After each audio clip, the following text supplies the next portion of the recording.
Have you ever grieved someone who was still alive? Someone who, for all intents and purposes, still walked this earth, but was no longer a part of your life? By choice, by circumstance, or by forces even beyond your control? Grief is something that we often associate with death. The finality, the loss, the undeniable absence. But there's another kind of grief, one that isn't always acknowledged or understood. And that is the grief of losing someone who still breathes, who still exists, yet is no longer the person that they once were in your life.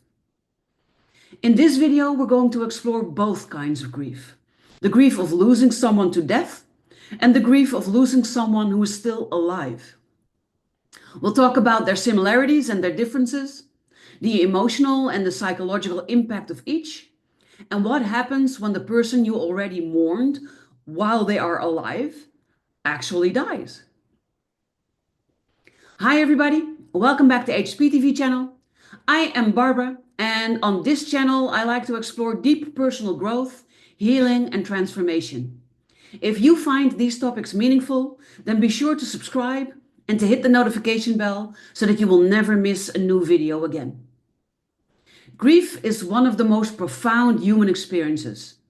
It changes us, reshapes us, and, when processed well, can even transform us.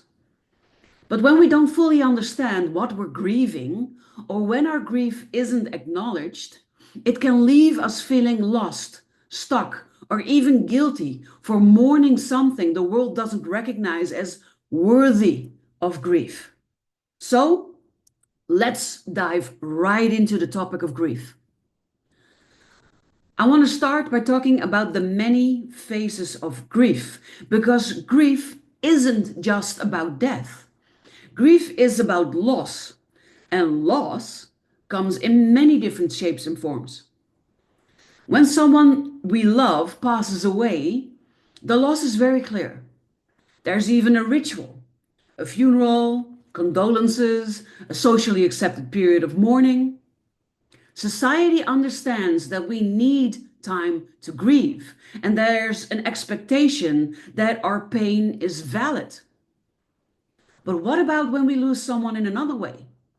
And when a relationship ends, not because of death, but because of conflict, betrayal, or simply growing apart? Or when a loved one changes so profoundly through addiction or illness or trauma that they no longer feel like the person that we once knew? Or when a parent, a sibling, or a friend drifts away, not through a singular catastrophic event, but through a slow erosion of connection? This is called ambiguous grief, the kind of grief that lacks closure, that isn't acknowledged by society, that leaves us feeling uncertain about how to move forward. So are the grieving processes for these types of grief, are they the same? Well, the traditional model of grief that is based on Elizabeth Kubler-Ross's work outlines 5 stages of grief. The first stage is denial, a refusal to accept the loss as real.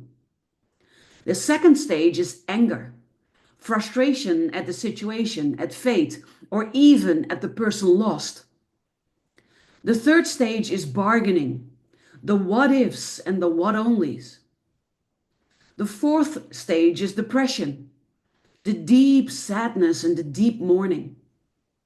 And the fifth stage is then acceptance, learning to live with the loss. And both kinds of grief actually follow these stages, but there are some key differences. So with death, there is finality. It's undeniable. There is no possibility of reconciliation. And over time, we have no other choice than just to learn to live with the absence of that person. But with living loss, however, there is ambiguity. The mind holds on to hope. And the grieving process can feel endless because the door never truly closes. The person is still out there, alive, existing, yet no longer part of our world. And this can make moving on harder because there's always the possibility that things could change. So, how about then the fact that we might lose a person twice? And once when they walk out of our life, and the second time when they actually die. And what happens when someone you already grieved while they were still alive actually dies? For many of us, this moment brings a second wave of grief, one that is both familiar but strangely foreign. It may bring a resurgence of past pain, even though you thought you moved on. Their death can reopen old wounds. It can also trigger guilt and regret. Thoughts like, should I have reached out? Or did I do enough? Can flood in. There could also be a strange sense of relief. If the relationship was difficult or painful, the finality of death can bring closure. And with that, sometimes a quiet relief, which can bring its own sense of guilt. It can also be that you finally realize that the door is truly closed and that any lingering hope of reconciliation or change is gone forever. It is a complex mix of emotions, and there is no right way to feel. So, how do we then navigate these both forms of grief in the best way possible? How do you cope with grief, whether it's for the living or for the dead? Well, the first step is to acknowledge that your grief is real. If you are mourning the loss of someone who is still alive, then your pain is also valid. Grief is not just about physical death. It is about the loss of love, the loss of connection, and the loss of a shared history. Second, you need to create your own closure, whatever that looks like. If you do not get closure from that person, then create it yourself. Write a letter, even if you never send it. The letter writing is for yourself so that you can get to say the final things that you want to say or share with this person. Or maybe you want to hold a personal ritual, like a burial, where you maybe bury that letter and put a little cross on top of it, or just have a funeral ritual with a cross or something that symbolizes your ritual as the end of the connection with their person. Or you might want to say the words that you never got to say in your heart, either aloud or in your mind. And whatever it is, whatever works for you, create your own closure. Also, allow yourself to feel all of the emotions because emotions are meant to be felt. They are energy in motion, emotion, energy in motion. There is no right way to grieve. You might feel sadness or anger or relief or love or even numbness. And all of it is okay. You don't have to dim down your emotions. You don't have to pretend like they're not there. Let them out. Feel your emotions. That's what they're there for. You might also want to find support.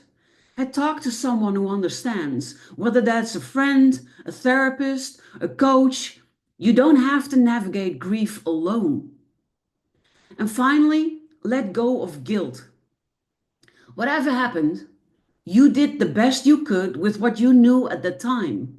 And holding on to guilt only prolongs suffering, and nobody benefits from that. Grief is like a transformational journey. And because as painful as grief is, and believe me, grief is really, really painful, it is also a teacher because it teaches us about the depth of our love and it reminds us what truly matters.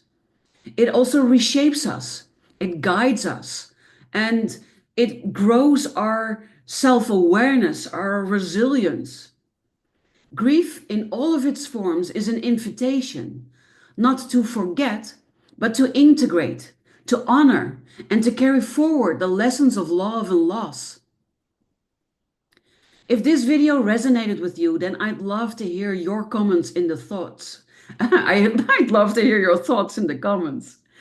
How Have you experienced love? Have you experienced ambiguous grief, grieving someone who is still alive? How did you cope? What were the things that comforted you the most? Or what were the things that benefited you the most? By sharing your thoughts, by sharing your experiences, you are helping other people in similar situations. So I would really, really love to hear from you. And if you are looking for a community of like-minded people to share, to support, to learn, and to grow with, people who will support you in your grief, where you can learn about the different stages of grief and to move through it, where you can find support and maybe make new friends, then you might want to join the HSP Cafe on my solutions community. And the link to join is in the description below this video. Or maybe you want to discover your own unique design to understand yourself, your path, and your purpose in depth while also healing your heart. Then you might want to join the Be You by Design Mastermind, also on my Solutions community. The link to do so is below. And if you feel that you might want some personal guidance, you might want to explore working together, then I offer you a free clarity call. The link to do so, to book one, is also included in the show notes below this video. And of course, if you haven't already, subscribe to this channel, hit the like button, and share this video with someone who needs to hear this message today. Thank you for watching. I wish you an amazing rest of your day, and I look forward to inspiring you again in the next video.